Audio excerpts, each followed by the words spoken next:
എടാ ഇന്നലത്തെ RCB രാജസ്ഥാന്റെ കളി കണ്ടടേ, അവൻ എന്തോന്നു അവൻ മനുഷ്യക്കുഞ്ഞൊന്നും അല്ല.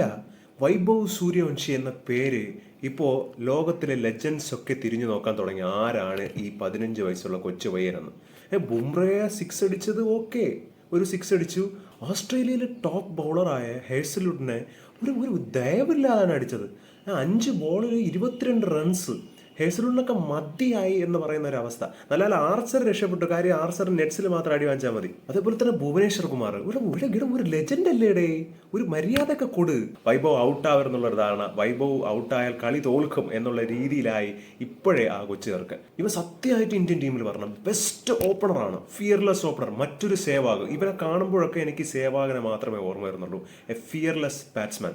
6 ഓവർ ആയപ്പോൾ 97 റൺസാണ്. ഇവർ ആ ക്രീസിൽ ഉണ്ടായിരുന്നെങ്കിൽ തീർച്ചയായിട്ടും 10 ഓവർ തയ്ക്കില്ല ആ കളി. അതിനു മുമ്പ് കളി ജയിച്ചിരിക്കും.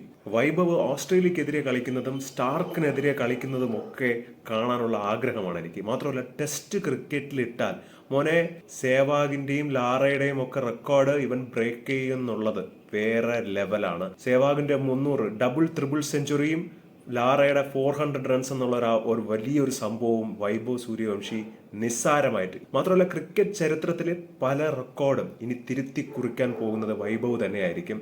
ബെസ്റ്റ് ഓപ്പണറാണ്, ബെസ്റ്റ് ഫിയർലെസ് ബാറ്റ്സ്മാൻ ആണ്. ആര് വന്നാലും അടിക്കും, ഏവനിട്ടാലും അടിക്കും എന്നുള്ളൊരു ധാരണ. RCB തോറ്റു, പക്ഷേ രാജസ്ഥാൻ റോയൽസിലെ വൈഭവ് സെഞ്ചുറി അടിക്കണമെന്ന് എന്തിന് RCB ഫാൻസുകാർ പോലും ഒരു നിമിഷം വിചാരിച്ചിട്ടുണ്ടാവും. അത്രയും കിടിലം പെർഫോമൻസ് ആണ്. ഏതാണ് ഇതിനെക്കുറിച്ചുള്ള നിങ്ങളുടെ അഭിപ്രായം എന്താണ്? മറക്കാതെ കമന്റ് ചെയ്യുക. ഒപ്പം വീഡിയോ മറക്കാതെ ലൈക്ക് ചെയ്ത് സബ്സ്ക്രൈബ് ചെയ്യുക.